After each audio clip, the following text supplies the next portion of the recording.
स्वतंत्र और संप्रभु है। पिछले 76 सालों में हिंदुस्तान का सफर बेहद शानदार रहा है, जहां देश ने सुई से लेकर रॉकेट तक का एक लंबा सफर तय कर लिया है। आज सैटेलाइट से लेकर मिसाइल तक हिंदुस्तान में ही बन रही है और इसीलिए कहा जा रहा है कि हिंदुस्तान अपनी तरक्की की इस वक्त बुलंदी पर है और हिंदुस्तान की ये कहानी दुनिया के लिए प्रेरक है। और इसीलिए आज जी न्यूज इस खास मौके पर आपके लिए लेकर आया है हिंदुस्तान के साहस, पराक्रम और शौर्य से जुड़ी हुई ये कहानी। दिखाएंगे आपको कि कैसे जंग के लिए हिंदुस्तान है तैयार, जिसे देखकर दुश्मन की रूह कांप जाएगी। देखिए डिफेंस से लेकर अटैक तक।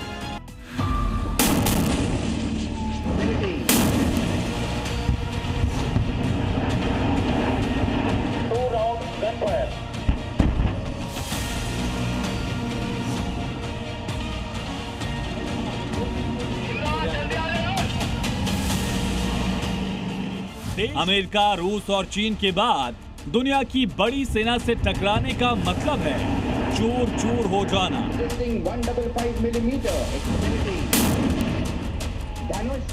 हिंदुस्तान की सैन्य ताकत को कुछ नई झलकियों से समझिए। स्काई स्ट्राइकर, निगरानी और सटीक प्रहार।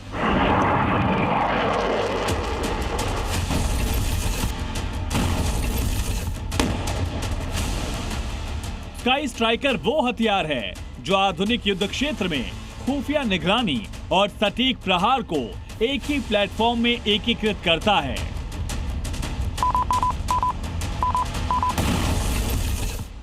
एस्ट्रेलिया 8015 आरपीए, भारत का नेक्स्ट जनरेशन ड्रोन। ये पूरी तरह भारतीय तकनीक से बना अगली पीढ़ी का ड्रोन है जो हमारी सरहदों और उससे आगे दुश्मनों के मूवमेंट की निगरानी का लेवल कई गुना सटीक करने में सक्षम है। तोपखाने में धनुष 155 mm 45। धनुष नाम का ये तोप पूरी तरह स्वदेशी है। सेना के तोपखाने को स्वदेशी शक्ति से लैस करने वाला ये तोप वॉर एक्शन के लिए पूरी तरह तैयार है। Pinaka rocket launcher 214 mm multi barrel. Pinaka नाम का ये रॉकेट लॉन्चर मल्टी बैरल में अपग्रेड हो चुका है, यानी एक बार में कई मिसाइल और वॉरहेड एक साथ लॉन्च करने में सक्षम। HAL infantry combat vehicle. ये स्वदेशी कॉम्बैट व्हीकल DRDO और RNDE पुणे की संयुक्त प्रयासों का नतीजा है। ये व्हीकल भविष्य के सैन्य वाहनों को मल्टी टेरेन बनाने में कारगर साबित हो सकता है।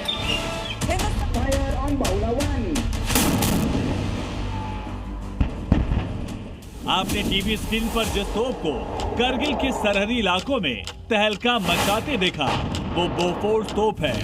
वो तोप जिसने पहाड़ी चोटियों से पाकिस्तानी हमले को नाकाम करने में निर्णायक भूमिका निभाई थी।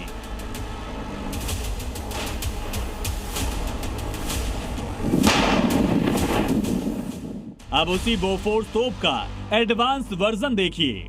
जिस बोफोर्स तोप को करगिल का टोस कहा गया, वो अब दुश्मनों को 360 डिग्री तक के एंगल से रोस्ट करने की क्षमता से लैस है। हाई एल्टीट्यूड पर दुश्मन बैठे हुए थे और उन्हें इस बोफोर्स गन के जरिए ही पूरी तरह से तबाह किया गया। पहाड़ी में छुपे दुश्मनों को ख़त्म किया गया। नीचे भारतीय सेना थी और ऊपर थी पाकिस्तानी सेना, जो घुसपैठ करते हुए कारगिल तक आ गई थी और उन्हें खदेड़ने में बोफोर्स ने बहुत जो है अहम भूमिका निभाई।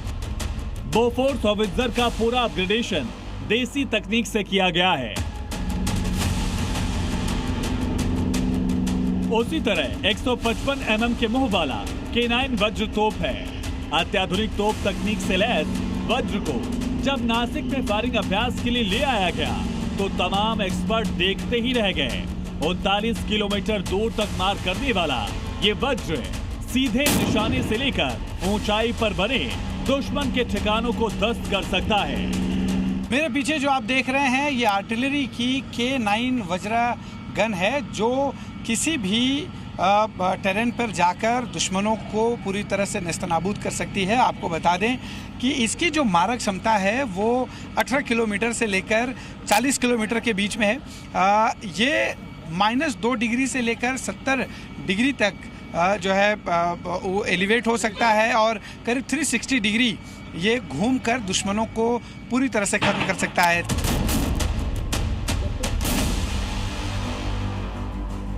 भारतीय सेना के तोपखाने में अगला अपग्रेडेशन धनुष तोप प्रणाली के साथ हुआ। ये सिर्फ एक तोप नहीं बल्कि अपने आप में पूरा एक सिस्टम है जो इलेक्ट्रॉनिक मॉड्यूल की बदौलत अपना लोकेशन तय करने के साथ टारगेट पर निशाना भी साधती है। इस तोप का भी बैरल 155 mm है जो 26 किलोमीटर तक निशाना साध सकता है। इसकी फायरिंग रेंज के साथ बर्स्ट फायर इतना ताकतवर है कि दुश्मन को संभलने का मौका भी नहीं देता। सिर्फ 30 सेकंड में 3 राउंड फायर कर ये दुश्मन को पोजीशन लेने की भी मोहलत नहीं देता। और सबसे दिलचस्प इस तोप सिस्टम में शूट एंड स्कूट जैसी तकनीक है जो इसे टारगेट पर हमला करने के बाद दुश्मन के जवाबी कार्रवाई से पहले ही जगह बदलने में सक्षम बनाता है। ये 76 साल के हिंदुस्तान के गणतंत्र की तोप शक्ति है जो कि वॉरफेयर में दुश्मन को सरप्राइज करता है और चैलेंज करता है। और इन्हीं से लैस भारतीय सेना जिनका तोपखाना जमीनी जंग में ज्यादा सटीक हमला करने में सक्षम हो जाता है। रिपोर्ट के अगले हिस्से में आइए अब आपको दिखाते हैं वो हथियार, वो ताकत जो कि आसमान से उतरते हैं और दुश्मन की नींद खुलने से पहले उसे ध्वस्त कर देते हैं।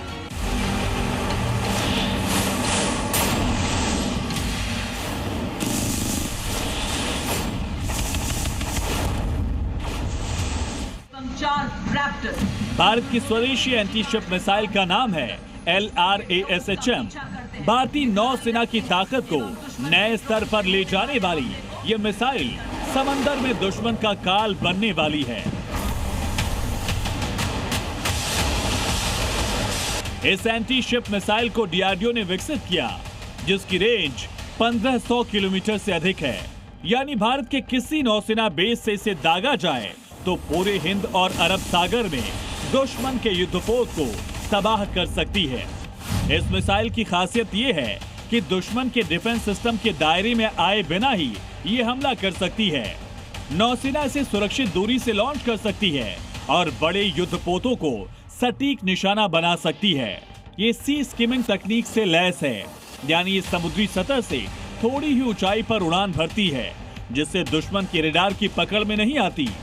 इसकी एक खासियत ये भी है कि नौसेना के विभिन्न प्लेटफॉर्म्स यानी पनडुब्बी, युद्धपोत, हेलीकॉप्टर से भी लॉन्च की जा सकती है। अब आपको दिखाते हैं एक और अनूठा ड्रोन जिसे नाम दिया गया है एस्टोरिया 8015 RPA। RPA का मतलब होता है रिमोट पायलटेड एयरक्राफ्ट, जिसे आसमान में भारतीय सेना की आंख के तौर पर तैनात किया जा रहा है। इस नेक्स्ट जनरेशन ड्रोन के बारे में ऐसा क्यों कहा जा रहा है, इसकी डिटेल से समझिए। 8 किलो वजन वाला ये ड्रोन वर्टिकल, हॉरिजॉन्टल हर तरफ से टेक ऑफ करने में सक्षम है। इसमें दिन और रात के लिए अलग अलग फोकल कैमरे लगे हैं। एक बार में 2 घंटे उड़ान भरने वाला ये ड्रोन 1500 मीटर तक ऊंचा जा सकता है। लंबी दूरी की निगरानी और रिकॉग्नाइजेशन मिशन के लिए इसे डिजाइन किया गया। ये एक तरह से सर्विलांस ड्रोन है जो दुश्मनों के क्षेत्र में जाकर बाकायदा निगरानी रख सकता है। 1.5 किलोमीटर की ऊंचाई पर ऊपर तक जाकर करीब 15 किलोमीटर की दूरी तक 90 मिनट तक हवा में रहते हुए इस सर्विलांस सिस्टम का इस्तेमाल जो है किया जाएगा। इसी तरह